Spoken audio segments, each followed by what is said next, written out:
El centro de todo eres Jesús.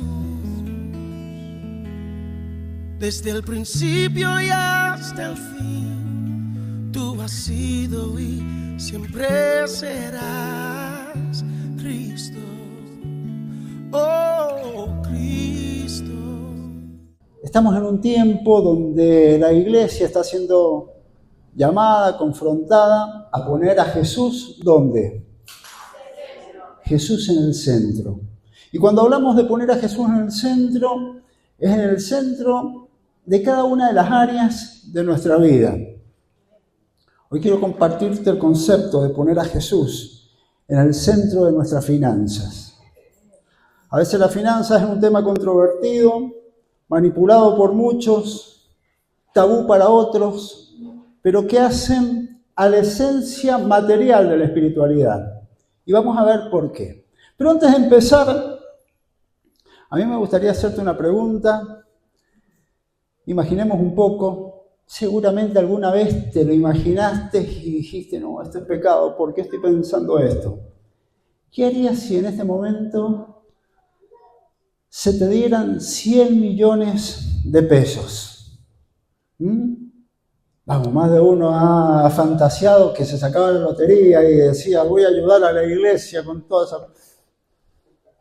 La lotería, vamos a hacer un paréntesis, no voy a salir a jugar un número de lotería, es el mal de muchas familias. Nosotros tenemos un programa que se llama Celebremos la Recuperación y vemos que mucha gente está atrapada en la ludopatía. Empezaron con 2 pesos y hoy día han complicado una familia, un futuro, hijos. Pero nosotros imaginemos, ¿qué haríamos si tuviéramos 100 pesos? 100 millones de pesos. Algunos saldrían a comprarse una camioneta, otros a pagar las deudas y con lo que sobre seguir pagando deudas. ¿Qué harías? ¿Te vas de vacaciones? ¿Están pensando? Ahora, a veces tenemos esa pregunta en la cabeza. Y esa es la pregunta trampa, es la pregunta incorrecta. Uno dice, si yo tuviera tanto, empezaría a hacer tal cosas, empezaría a administrar. Y la realidad es que nosotros tenemos que comenzar a administrar a partir de ahora, no cuando tenga mucho dinero. Habrán situaciones que nunca llegará el dinero. Tenemos que aprender, y sería la pregunta correcta, ¿qué es lo que voy a hacer con lo que Dios me ha dado? Fantaseamos tener mucho para empezar a ordenarnos. Cuando yo tenga dinero, cuando me den el aguinaldo, cuando cobre esa herencia, ahí voy a empezar a ordenar y a administrar las cosas. Y la realidad es que tenemos que empezar a partir de ahora. ¿Qué estás haciendo con lo que Dios puso en tus manos? Esa es la pregunta que Dios quiere hablarnos a nuestro corazón en este tiempo. Administrar comienza cuando entendés que nada es tuyo, que nada te pertenece.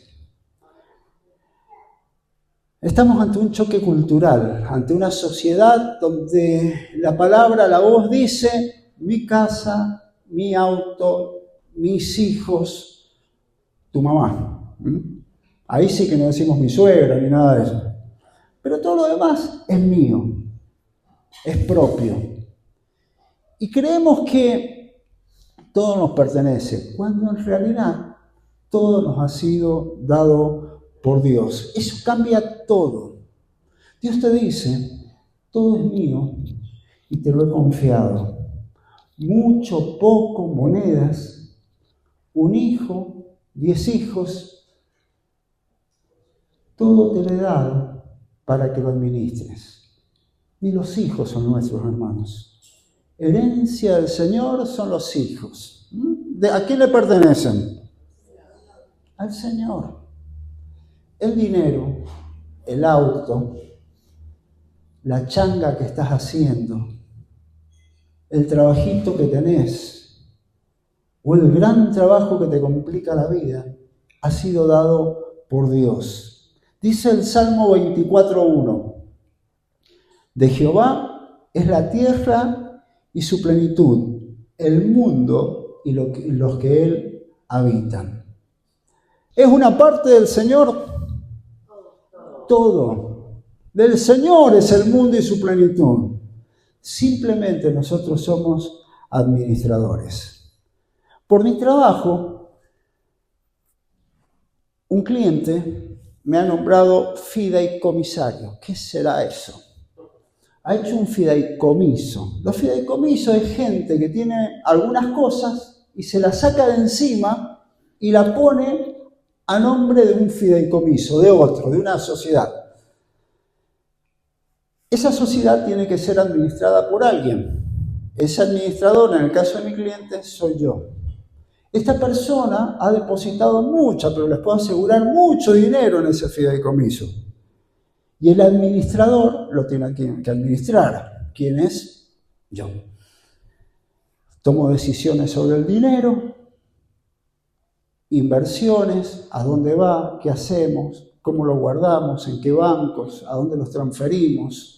Les puedo hablar que son muchos, pero muchos dólares.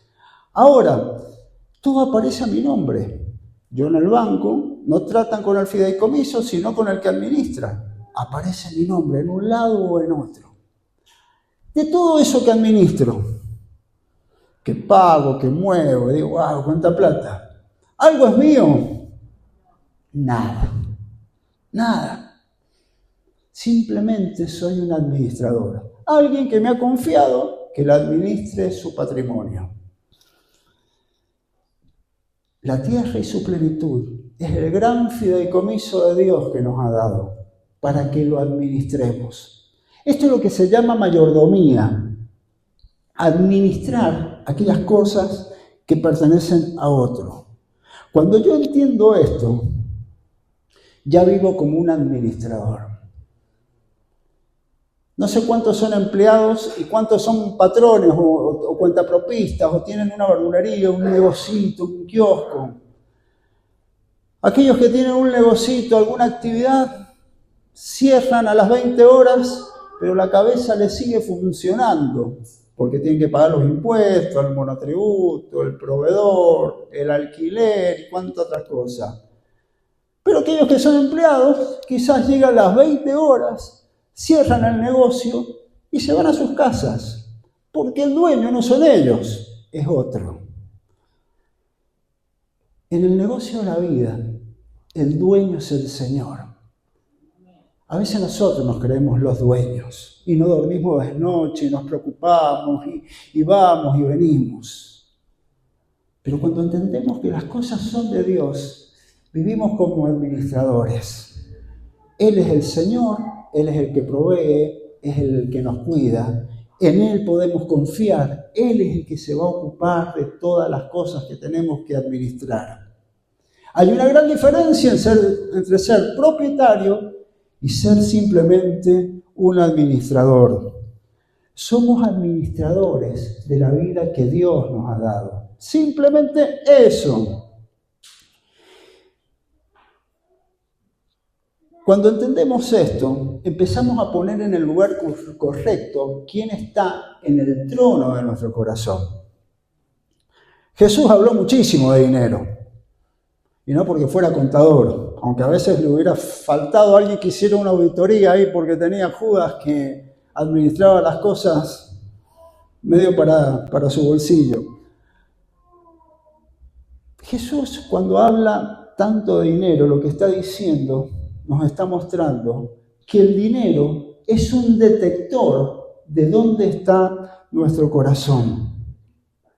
No es simplemente un medio de pago, no es simplemente algo para adquirir otras cosas, sino que demuestra hacia dónde está nuestra vida, quién está en nuestro trono. Fíjate lo que dice Lucas capítulo 16, versículo 11. Si no se les puede confiar las riquezas mundanas, entonces tampoco se les podrá confiar las riquezas verdaderas. Cuando Dios nos da mucho, poco, no está poniendo a prueba qué tal somos en economía. No es una prueba de economía, sino es una prueba de confianza. ¿Qué es lo que hacemos? Si sabemos administrar, dice Lucas, las riquezas de este tiempo, superficiales, mundanas como las cosas, vamos a saber administrar las verdaderas riquezas, que son las riquezas espirituales. Quienes estén en nuestro corazón van a ser quienes decidan y lleven nuestras actitudes. El dinero habla, ¿sabía? No tiene boca, pero habla. Habla cuando llega el sueldo, cuando te dan el aguinaldo, cuando tenés un bono extra, cuando varía el dólar, cuando te llega la tarjeta de crédito. Ahí a veces hablan en lenguas que ni nosotros podemos descifrar de qué se trata. Y te dice, confía en mí, vas a estar seguro, vas a tener lo que necesitas. Y tu confianza empieza a estar en el dinero. Por eso que hay mucha gente que después del día 15, 20, se deprime, se pone muy mal, ni siquiera viene a la iglesia. Por esta razón, inseguridad. Su corazón tiene inseguridad. La iglesia en la que yo estoy es una iglesia bastante grande. La gente que sostiene a la iglesia son los más humildes. Hay 2 o 3 de dinero. Ahora, no ponen nada, no dan nada, dan muy poquito. Un 4%, un 3% de sus ingresos. Cuando yo hablo con ellos, son mis amigos, me acerco a ellos, vamos a dejar que pasen los muchachos del barrio, les pregunto, che, ¿qué está pasando con tu finanza? Que estoy haciendo negocio, que esto, lo otro, y lo único que te hablan son de negocios, son de inversiones, son de lo que se compraron, de lo que vendieron, de lo hábiles que son para hacer algunas cosas. Y me doy cuenta que su confianza está puesta en esa chequera y en esa billetera. No tienen capacidad de confiar en el Señor. Cuando yo pongo mi confianza en el Señor, lo que estoy diciendo, no dependo de lo que hay acá adentro. Hermanos, entre nosotros, si tenemos que depender de lo que tenemos acá adentro, si tenemos que depender de la jubilación, de un bono, de un plan, del sueldo de convenio, estamos en el horno, ¿o no? ¿O no? Mi confianza no está acá. Mi confianza está en el Señor. Cuando yo digo que Él sea el administrador y el dueño de mi vida, lo que estoy diciendo, Señor, aún lo poco que hay acá adentro, pertenece a vos. Vos sos mi proveedor. La economía se puede caer, el dólar puede explotar, los gobiernos pueden cambiar de un lado para otro, pero el Dios nuestro no cambia. Te sostiene, te provee. ¿Dónde está nuestro corazón? Es lo que Dios quiere ver. Las finanzas lo que hacen es mostrar materialmente a dónde he puesto mi corazón. El Señor te dice, yo voy a cuidar de vos. No dependés de lo que podés tener. A veces, si yo preguntara en esta mañana, que Dios te dijera, por un lado, confía en mí, pero por otro lado el banco te dice, tenés un préstamo preautorizado que lo podés sacar inmediatamente. ¿Para qué lado corres? Ahí entramos en una crisis. Tenemos que aprender a confiar en el Señor. Dios no necesita de nuestro dinero. Los que necesitan somos nosotros, poner nuestra confianza en el Señor. Y ahí empezamos a tener libertad. Y cuando tenemos libertad nos podemos centrar en Él y Él es el que ocupa el primer lugar. Quiero decirte simplemente 4 cosas claves para decirle a Dios, Señor, vos sos el Señor y el centro de mis finanzas. En primer lugar, cuando uno le dice, Señor, vos sos el centro de mis finanzas, planifico, presupuesto, Tenemos que planificar, tenemos que presupuestar. Ay, pastor, pero eso es falta de fe. Dios es un Dios ordenado, que le gusta que veamos más allá, que entendamos de qué se trata. Fíjense lo que dice Proverbios 21:5. Cuando las cosas se piensan bien, el resultado, ¿cómo es? No escucho, perdón. El resultado es provechoso. Cuando se hace en la carrera, el resultado es desastroso. La fe no reemplaza la planificación. No, pastor, pero Dios proveerá. ¿Dios proveerá? ¿Qué dicen ustedes? Sí, Dios provee. Pero provee cuando nuestro corazón es un corazón ordenado, donde Dios está en primer lugar y hacemos las cosas con responsabilidad.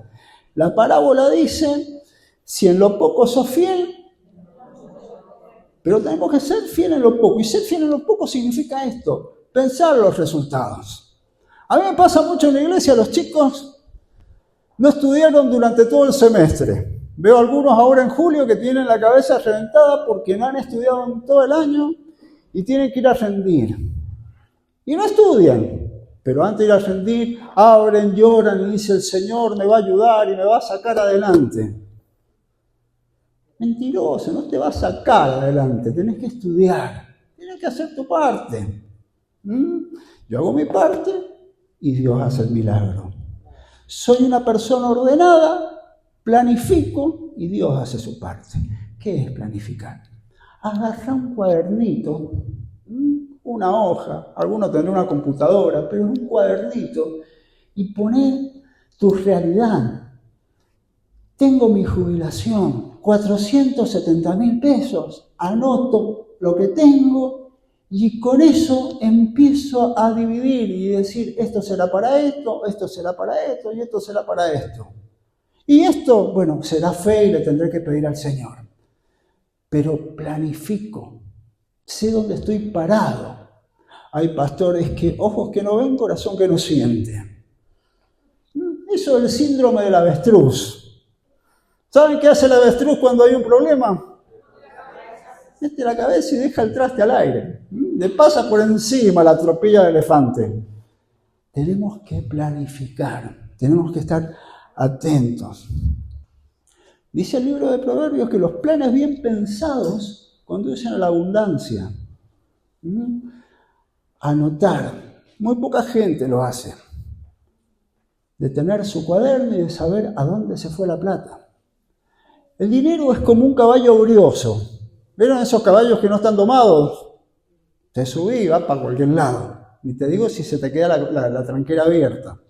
No lo agarrás más, sale. Tenemos que domarlo al dinero. Si nosotros no le decimos al dinero dónde tiene que ir, el dinero va a cualquier lado, se va solito. Planificar significa esto, presupuestar significa esto, suponer por adelantado a dónde tiene que ir. Porque si no, va a llegar el día 20 y no vas a saber a dónde se fue el dinero. Jesús hizo hincapié en esto en Lucas capítulo 14, versículo 28. Y dijo, ¿quién de ustedes, queriendo construir una torre, no se sienta primero a calcular cuánto costará? ¿Qué hay que hacer? Sentarse primero a calcular cuánto costará. Estamos en una generación que nos está enseñando lo contrario. Primero comprá y después vemos cómo se paga. Comprate el auto y no sabes cuánto vas a pagar de seguro, cuánto vas a pagar de automotor, cuánto te va a salir mantenerlo. Y te ves asfixiado. Tarjeteas. Me está pasando mucho en este tiempo de tener consejería de gente que está involucrándose mucho con sus tarjetas de crédito, la naranja, la Ualá, la Visa, tarjetas de crédito y después empiezan a calcular y me dicen, Javi, un matrimonio tan precioso esta semana, jovencito, Javi, me metí demasiado, nos fuimos de vacaciones, los cálculos se me fueron y no sé cómo pagar la tarjeta. Millones deben. tenemos que presupuestar y tener cuidado, porque si no, actuamos con estos impulsos. Hay que planificar. Me acuerdo hace varios años atrás, cuando estaba el Walmart. No, yo no vivo en La Cera, yo vivo en Luján, allá había otro Walmart.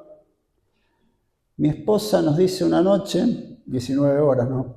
Vayan y traigan algo para cenar. ¿No te dice una vez eso? ¿Qué traigo? Es que sé yo, traigo fiambre y pan, la clásica, para cenar. Me acuerdo que salimos con una de mi hija, con Caro, y nos fuimos al Walmart a comprar el pan y el fiambre. Cuando venía por la playa de estacionamiento, que ya habíamos salido, ¿con qué venía? Con un televisor de 40 pulgadas. Oferta, 12 cuotas sin interés. Black Friday. No saben lo que me costó pagar ese televisor. ¿Yo qué iba a comprar? Pan y fiambre. ¿Saben qué? Me olvidé el pan para colmo. Comimos el fiambre ahí arriba del plato con un poco de tomate.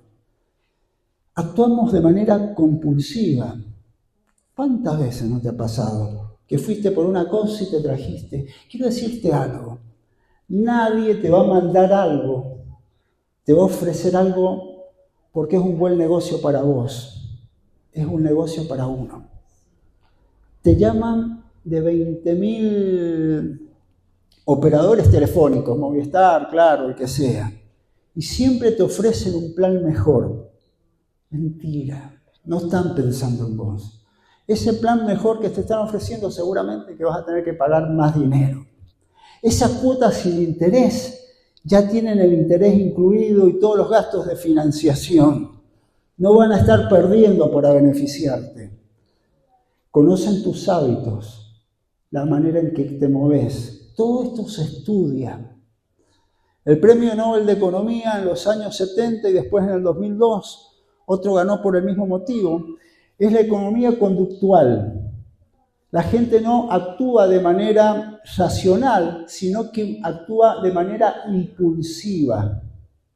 No lo ganó un economista el Premio Nobel de Economía, sino un psicólogo, donde pudo demostrar cómo actuamos de manera irracional,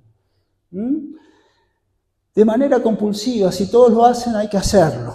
Si el Black Friday entra todo el mundo, es porque conviene y nos mandamos todo, y aunque de un momento para otro había algo innecesario, se convierte imprescindible. Jamás te van a decir, vean esta oferta, vaya a su casa, piense y vuelva dentro de 6 días. ¿Te lo han dicho? No. ¿Qué te dicen? Ahora, comprá ya. Los algoritmos saben qué estás necesitando, qué es lo que te gusta. ¿Te gusta tejer al crochet? Se te va a aparecer en el Facebook, en el WhatsApp, en todos lados te van a estar ofreciendo que lanas, que agujas, que la tijerita. ¿Te gustan los autos y las herramientas? Te van a estar ofreciendo por todos lados, porque conocen, te manipulan y te manejan. Planifiquemos. El Señor lo que nos dice, no cómo estás gastando, sino cómo estás administrando lo que te he confiado. ¿Cómo lo estás haciendo? Planificamos. Cuaderno y anotamos. En segundo lugar, cuando Jesús está en el centro de mi corazón, guardo, ahorro. Suena raro esto, pero tenemos que aprender a ahorrar. Dice Proverbios 21:20, en la casa del sabio abundan las riquezas y el perfume, pero el necio, ¿qué hace el necio? Todo lo gasta, lo despilfarra. La versión americana, la King James, la versión inglesa de la Biblia, no dice necio, la traducción inglesa dice stupid. Ustedes que saben inglés, tradúzcanlo. Todo lo gasta. Todo lo gasta. Yo creo que este versículo lo tendríamos que tener impreso en la tarjeta de crédito, en la heladera. Solo tendríamos que poner al chango más antes de entrar. De noche vamos y le ponemos. El necio todo lo gasta. Tengo que aprender a ahorrar. ¿Cuántos alguna vez cobraron y al quinto día dicen, ¿dónde se fue la plata? ¿Dónde se fue? Y claro, bueno, ¿en qué se fue? ¿Quién entró a la casa? Y tuvimos que pagar el DirecTV, está el Mundial, ¿cómo no vamos a pagar el cable? Netflix, porque los chicos algo tienen que ver. El cumpleaños, tenemos muchos cumpleañitos y si a mí me regalaron esto, yo tengo que llevar también un regalo. Un asado lo merecemos y bueno, no tendremos, pero mi viejo decía siempre, mañana veremos. 2 semanas nos tenían arroz, fideos después. Pero bueno, hay que darse los gustos en vida, te dicen. Y son lágrimas después, ¿eh? El necio todo lo despilfarra. Y el problema no es que tenemos mucho o poco. Entre más dinero tenemos, más gastamos. ¿O no? Te dieron el aguinaldo. Algunos le dieron el aguinaldo. Se fue el aguinaldo. Nunca lo vimos. Muy interesante. En las iglesias generalmente, en el diezmo que ingresa, nunca se ven los aguinaldos. Pasan de largo, porque la gente, en lugar de dar su parte al Señor, ya lo tiene gastado. Entonces tiene que salir a gastar, a pagar deudas. Y no llegan. Claro, la cultura te dice eso. Viví el momento, es ahora, viajá, después veremos. 12 cuotas sin interés. Es la oportunidad. Aprendamos a guardar. El problema no es cuánto gastamos, sino con la velocidad que gastamos, con el ritmo que gastamos. Si algún día gano el doble, voy a estar más tranquilo, uno dice. Si me aumentaran o me dieran un bono más grande que el de 70.000, claro que estaría mejor. Y la verdad que dice Eclesiastés 5:11, la Biblia todo lo dice. Mientras más se tiene, ¿qué pasa? Más se gasta. El mal de este tiempo ha sido siempre, pero esto va con mucha velocidad, es la comparación. Uno antes salía a la calle y veía al vecino, está pintando la casa, yo la tengo que pintar. Uno se comparaba con el vecino. Mirá, se cambió el auto. Mirá, los chicos tienen zapatillas nuevas. Entonces uno se comparaba y trataba también de jugar esa carrera tonta contra el vecino. Pero ahora no solamente tenemos vecinos, sino que están las redes sociales. Capaz que vos no tenés idea que son las redes sociales, pero tus nietos sí, tus hijos sí. Y ya no estamos mirando al vecino, sino que estamos mirando una cantidad de gente que come bien, que se viste bien, que van al gimnasio, que se arreglan. Y uno se compara y vos decís, yo la tengo que remar todos los días, soy una piltrafa. Y claro, nunca te van a subir la discusión que tuvieron con la esposa. Nunca te van a subir que detrás de esa apariencia, ellos sí clavaron 12 cuotas y tienen que pagar, vaya a saber cuánto. Nunca te van a mostrar la realidad. Y en esta comparación, ¿no es cierto? Uno quiere jugar esa carrera. Hermano, no importa lo que el otro haga.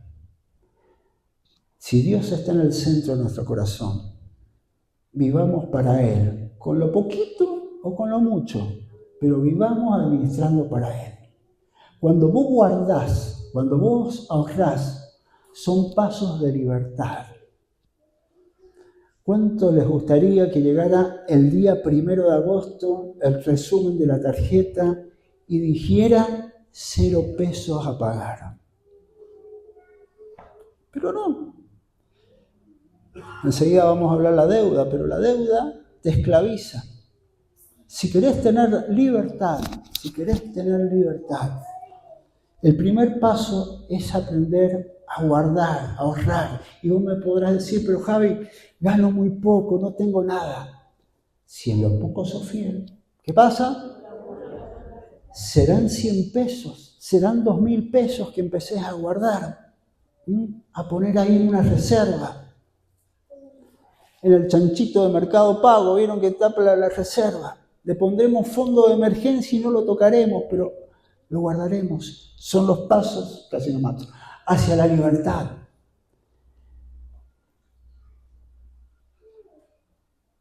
$15 días al mes vivimos para el que nos alquila la casa.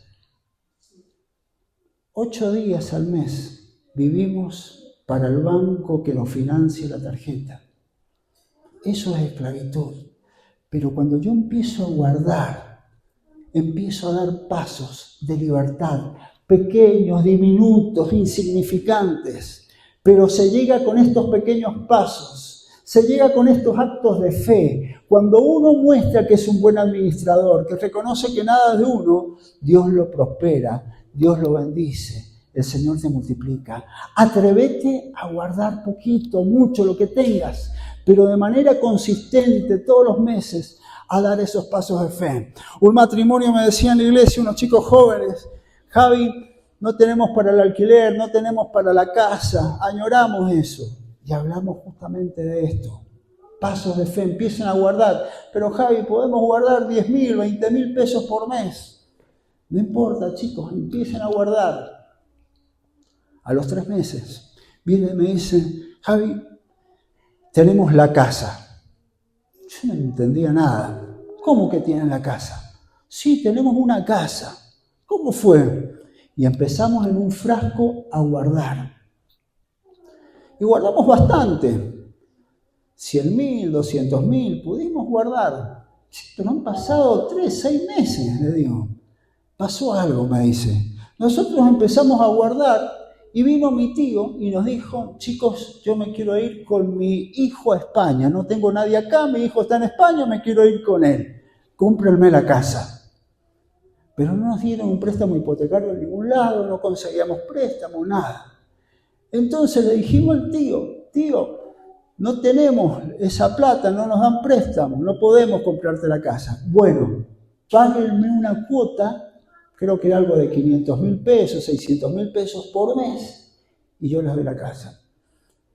Tampoco llegaban. Planificaron, hacían los numeritos, no llegaban. Hasta que un día llegó el tío y les dijo, chicos, yo me quiero ir a España. Necesito el pasaje en avión y después me pagan como pueden. ¿Saben cuánto había en ese frasco? Un pasaje para España. Alcanzaba solamente para un pasaje. Ahora, si yo hago lo posible, Dios va a hacer lo imposible. Dios no hace acepción de personas. Este matrimonio no fue un iluminado en medio de tantos que la peleamos. Son uno más en medio de los hijos de Dios que son obedientes.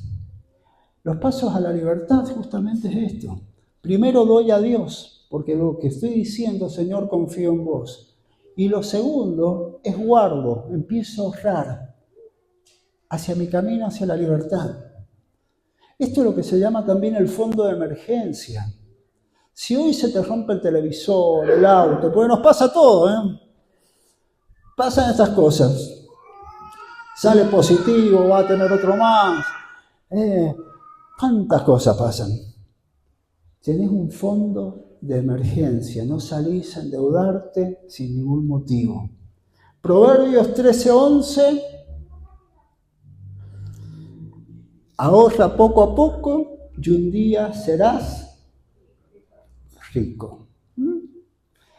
En Proverbios capítulo 6 se habla de la hormiga y dice que la hormiga, el libro de Proverbios, en el verano reúne las cosas para el invierno. Ahora, si la hormiga, teniendo cerebro de hormiga, ¿cómo será el cerebro de una hormiga? Si la hormiga, teniendo cerebro de hormiga, guarda para cuando llegue el invierno, tenemos que aprender a guardar para cuando vengan los inviernos en la vida, porque lo tenemos y los tenemos todos. Nos enfermamos, las cosas no salen como esperábamos, nos despiden del trabajo, vienen épocas difíciles, cae una pandemia, cuántas cosas hemos aprendido. Guardemos. La constancia en guardar poco nos va garantizando un futuro. Y eso es lo que tenemos que buscar. En tercer lugar, hablando un poco de lo mismo, cuando Cristo está en medio del corazón, en el centro de mi corazón, en el centro de mi finanza, me desendeudo. Rompo con las deudas. Estamos en una sociedad donde nos han enseñado que todo es con deuda. Mi papá decía, si no fuera por los préstamos no tendríamos nada. Y esa es la mentalidad que vamos teniendo. Muy similar a los esclavos en el sur de los Estados Unidos, allá por el siglo XVII, donde el que nacía esclavo, los niñitos pequeños que nacían en la esclavitud, pensaban que era la única manera de vida que había. Nosotros pensamos que la única forma de llegar a algún lado es a través de las deudas. Y probablemente vos estés endeudado y no es por ningún tipo de pecado, sino porque yo entiendo que a veces llega la enfermedad cuando uno no lo espera, llega el telegrama cuando uno no lo esperaba. Hay momentos que se hacen complicados con servicios, con impuestos, pero nos quitan la paz, Esa cobranza de alquileres, la inflación, nos quitan la paz. Pero también tengo que decir que la deuda es una cárcel, ¿o no? No dormimos de noche, nos despertamos 20 veces, no tenemos tranquilidad, no tenemos paz. Fíjate lo que dice Proverbios en el capítulo 22, en este libro de sabiduría, 22:7. El rico se enseñorea de los pobres. Y el que toma prestado, ¿qué dice? Es siervo del que presta. El que toma prestado es siervo del que presta. ¿O no? 2, 3 meses de casado, se me ocurre pedirle plata prestada ¿a quién? A mi suegra. Me volvía loco. ¿Vieron la propaganda esa del Santander? No sé, que le pedía plata prestada al suegro. Bueno, tal cual. Hasta el auto le lavaba. Me volvió loco. Fueron 6 meses que aprendí que no tenía que pedir plata prestada. Me hizo su esclavo. Me faltaba la cadenita y que me llevara. El que toma prestado, ¿qué dice? Es siervo del que presta. La deuda limita la libertad. Empezamos a trabajar para el pasado y nos quita la alegría. Es como si yo ahora les diera una mochila a cada uno. Hermanos, les regalo esta mochila a cada uno. Y se las cargo con algunas piedras. Y vamos a caminar una cuadrita, pero cuando tengamos que ir con la mochila 2, 3 cuadras, es insoportable. Así se comporta la deuda. Salir de las deudas no es con un golpe de suerte. Podríamos hablar mucho, pero me gustaría decirte simplemente 2 o 3 cosas. No es con un golpe de suerte. Se sale de poco a poco. No es fácil. En primer lugar, tenemos que reconocer que estamos en problemas. Tenemos que saber cuánto debemos. Por eso hay que planificar, hay que anotar en un papel cuánto debo. ¿Cuánto debo de tarjeta? ¿Cuánto le debes a la señora de la esquina? ¿Cuánto debes de impuestos? Sincerar eso. Salir de las deudas no se sale con dinero, se sale con decisión. Yo voy a romper con las deudas. Ir reconociendo. A veces nuestra familia no sabe en la que estamos metidos. Sentémonos con nuestros hijos, con nuestra esposa, con nuestro esposo y digamos, aquí estamos, esta es nuestra situación. Ningún niño se trauma porque un papá le diga esto. Al contrario. Esto se llama liderazgo. Sentarse y ponerse delante de la familia con los que te tocó vivir. Serás una mamá sola y tendrás tus niños. Tendrás alguien que ya sus hijos salieron, pero que tiene que saber a dónde estás metida. Aquí estoy. Esto es lo que está pasando y esto es lo que tengo que hacer. ¿Cuánto debo? Comunicarle a la familia y tomar decisiones. Ojo con sacar un préstamo para pagar otro préstamo. Eso es querer salir de un pozo cavando en el mismo pozo. Cada vez nos vamos a ir metiendo más adentro. No te dejes intimidar. Te van a llamar por teléfono por algunas deudas. Te van a decir que hoy es el último día que tenés que ir. Que si no te sacan todo, especialmente de las tarjetas. Consultá, busca consejo. No actúes por compulsividad. Cuando logramos romper con la maldición de la deuda, logramos la libertad financiera. Y quiero decirte que se puede. Conozco a decenas de personas que viven en libertad, que duermen a la noche, que sirven con alegría porque tienen la alegría de servir. Cuando uno tiene deuda, hay una cantidad de gente que quisiera servir al Señor y hoy no lo hacen porque están asfixiados, están con deuda, están tristes, están inmovilizados. Te animo a romper con la maldición de la deuda. Habría que decirle al Señor hoy, Señor, quiero romper con esto, porque soy tu administrador, administro tus cosas. Amén. En cuarto lugar, cuando Jesús está en el centro de mi vida, soy generoso, doy. La realidad es que la generosidad no empieza acá adentro. La generosidad empieza en mi corazón. Vivimos en la cultura del más. Yo quiero tener más sueldo, más casa, mejor auto. Más y más. Y la verdad que la Biblia nos dice, ¿no es cierto?, que la felicidad no está en lo que nosotros recibimos, sino cuando damos. ¿Cómo dice el texto? Más vale dar que recibir. Este es el texto preferido de los boxeadores. Pero también de los cristianos. Más vale dar que recibir. Otra versión dice, felices son los que dan antes de los que reciben. Cuando yo doy, estoy recibiendo gozo. Cuando yo doy, estoy mostrando en quién creo. Ayudar a mis hermanos, ayudar al necesitado, alguna buena causa y sobre todas las cosas, y acá a veces hay mucha resistencia, tengo que aprender a darle al Señor.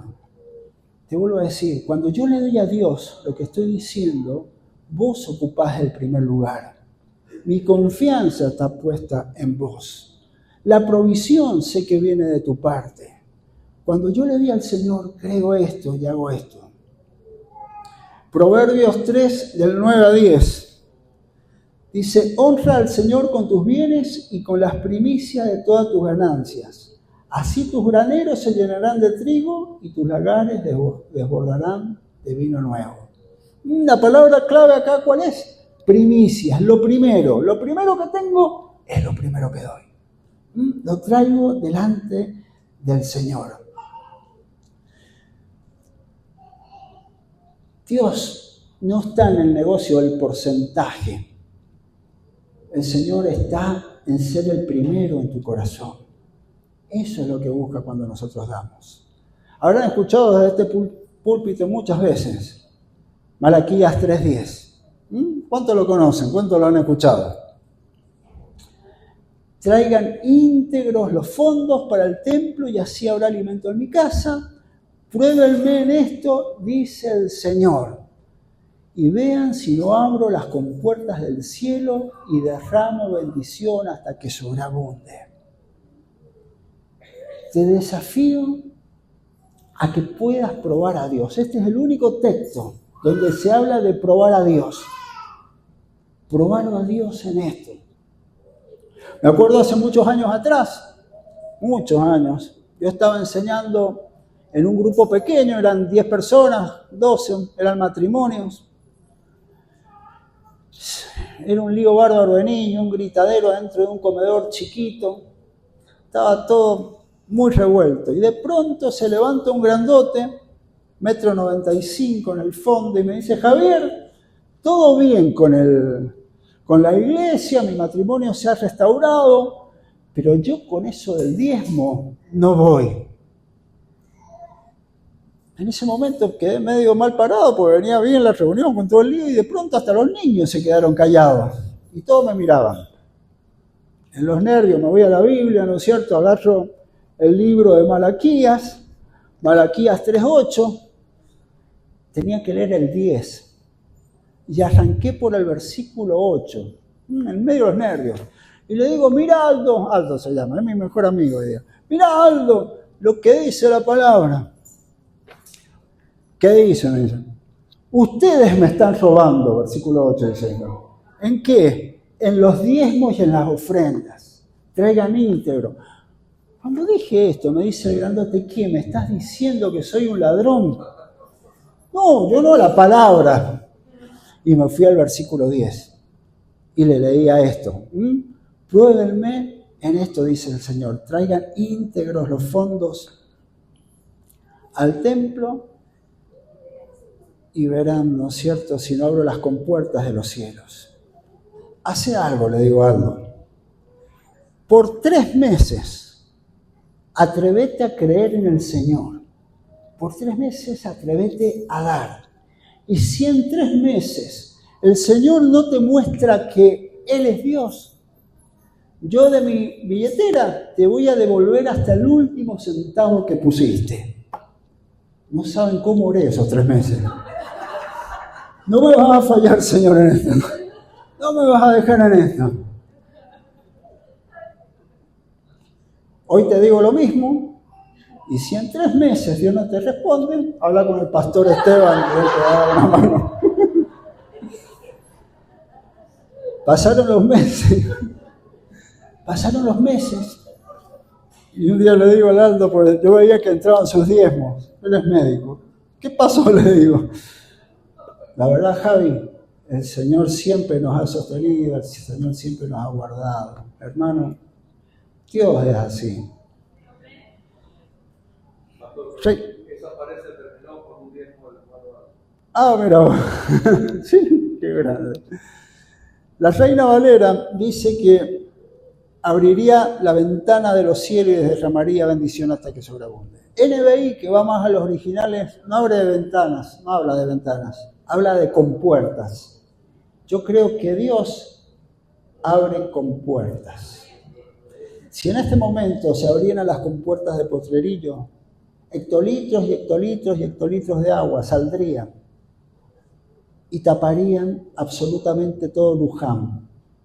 Árboles, casas, cubriría todo. Así es la bendición de Dios. Cuando Dios abre las compuertas, cubre tu familia, cubre tu trabajo, tus ingresos, cada espacio. Así es la bendición de Dios cuando le creemos.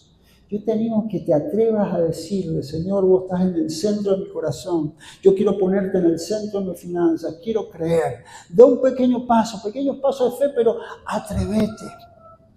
Ponelo a prueba y decirle, Señor, yo quiero conocerte íntimamente. Porque de nada vale cantar y decir, Señor, toda mi vida es tuya. Si no nos atrevemos a dar este paso de fe y creerle a Dios, diciéndole, vos estás en el centro de mi corazón. Por último, cuando Jesús es el centro, vivo con un plan, con un propósito. Efesios 5, del 15 al 16. Así que tengan cuidado de su manera de vivir. No vivan como necios, sino como sabios, aprovechando al máximo cada momento. La realidad es que un día tenemos dinero y otro día no, y se puede recuperar. Pero hay cosas que no se recuperan. El tiempo no se recupera. El estar con tus nietos hay momentos que no se recuperan. Momentos con tus hijos no se recuperan. Mi papá es un gran tipo, un buen hombre, muy honesto. Ya tiene más de 80. Pero la realidad es que yo me acuerdo una sola vez jugando con él al fútbol en el parque. Una sola vez. Pobrecito, se lo echo en cara a veces. Che, una sola vez me llevaste a jugar, no me hubiera gustado. Y a mí me dice, ¿sabes cuánto? Pero ya es tarde. Hay cosas más importantes que son el sentido de la vida. ¿Vos creés que el sentido de la vida es tener un buen auto, una buena casa, tener la billetera llena? Yo te puedo asegurar que conozco varios de esos y viven totalmente complicados, solos, no lo quiere absolutamente nadie. Tenía un cliente de mucho dinero, pero mucho dinero. Casa de 5.000 metros cuadrados, Mercedes-Benz. El tipo me pagaba los días sábados. Yo le decía, pero mire, don Domingo, yo trabajo de lunes a viernes, tengo que estar en la iglesia. No, venga el sábado, Martina, me decía. ¿Por qué me invitaba el sábado? Porque me tenía que quedar a comer con él. 2 señoras nos servían, nos traían el asado, una cantidad de comida, porque estaba solo. La plata no te da compañía, la plata no te da felicidad. Por eso tenemos que aprender a vivir con un propósito. Un día, me voy a decir el apellido, a don Domingo le dije, don Domingo, yo no vengo más los días sábados si no traigo a mi familia. Ahí vamos todos a comer asado, de aquí íbamos, cobrábamos y comíamos carne. La vida pasa por otro lado, mi hermano, poniendo a Jesús en el medio de todo. Hebreos 13:5. No vivan preocupados por tener más dinero, estén contentos con lo que tienen. Eclesiastés 6:9 dice, es mejor ser feliz con lo que se tiene que querer siempre tener más y más. Ese afán por tener cada vez más no tiene sentido. Es como tratar de atrapar el viento. Esto significa contentamiento. Ser feliz con lo que tenemos. Y no es mediocridad, no es conformismo, sino con lo que hoy me toca, soy feliz. Administraré de manera seria, pero sin perder lo importante. Tendré al Señor al medio de mis finanzas, como en cada área de mi vida, pero confiaré que Él me puede sostener. Hoy Dios te dice, ¿qué estás haciendo con lo que te he dado? ¿Con tu casa? ¿Con tu esposa? ¿Cómo estás tratando lo que Dios te ha dado? ¿Tus hijos? ¿Esa bicicletita? ¿Ese autito que tanto te hace rabiar?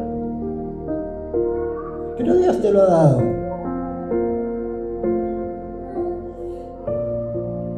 Bien, buen siervo y fiel. Dice la parábola que Jesús contaba. Sobre poco has sido fiel, sobre mucho te pondré. Entra en el gozo de mi Señor. Si querés tener una vida de confianza, una vida plena, una vida sobrenatural donde ves la mano de Dios, que es la que se mueve y la que te sostiene, yo te animo a que en esta semana puedas tomar decisiones concretas, pequeñas, simples, pero poderosas, donde le puedas decir al Señor, Señor, entra en el centro de mis finanzas. Llegá a la casa, conseguite un cuadernito, alguna hoja, y anotá qué vas a hacer con lo que te queda. Planificá. Hasta probablemente te asustes, porque vas a decir, ¿cómo voy a llegar a fin de mes con esto? Bueno, rompiste con el síndrome del avestruz, ya eso es mucho. Planificá.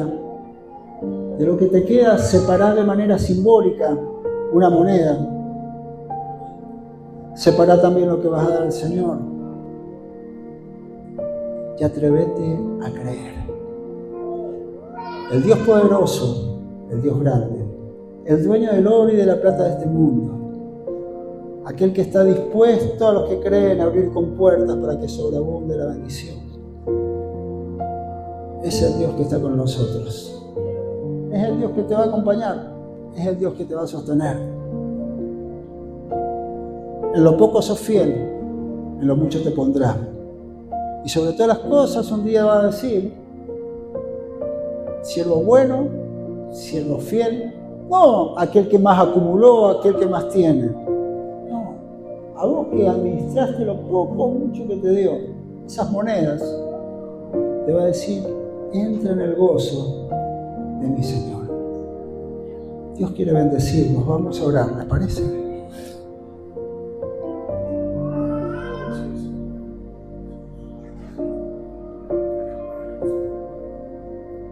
Gracias, Señor, porque estás en medio nuestro.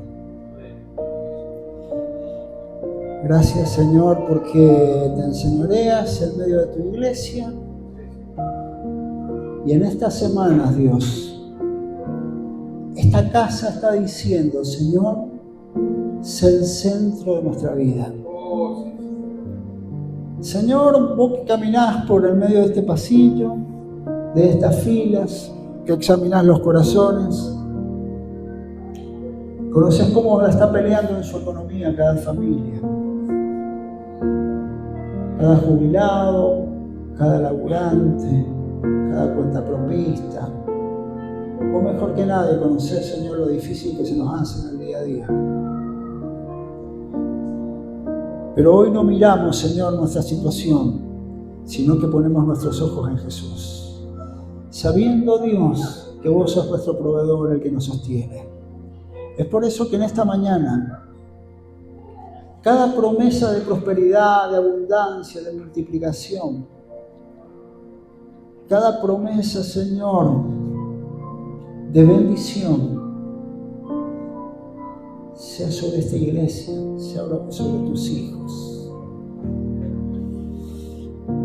Vos mejor que nadie conocés el corazón de ese varón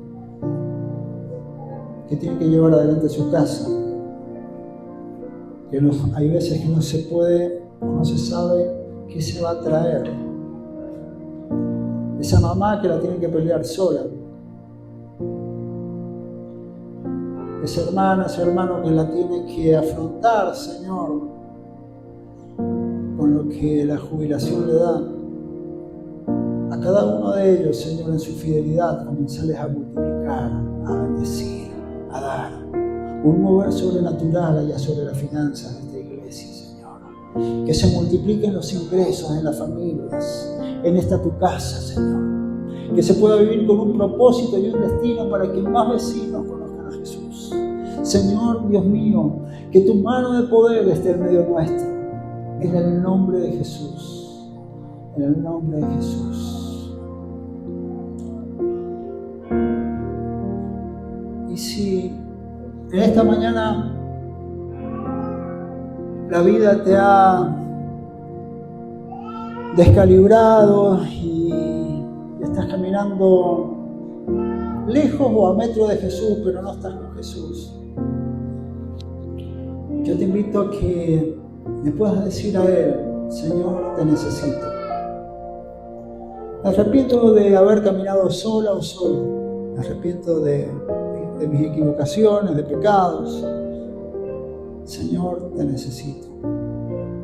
Una vez más decirle, Señor, yo te necesito como mi Señor y Salvador, como el dueño de mi vida, como aquel que está en el centro y en el medio de todo.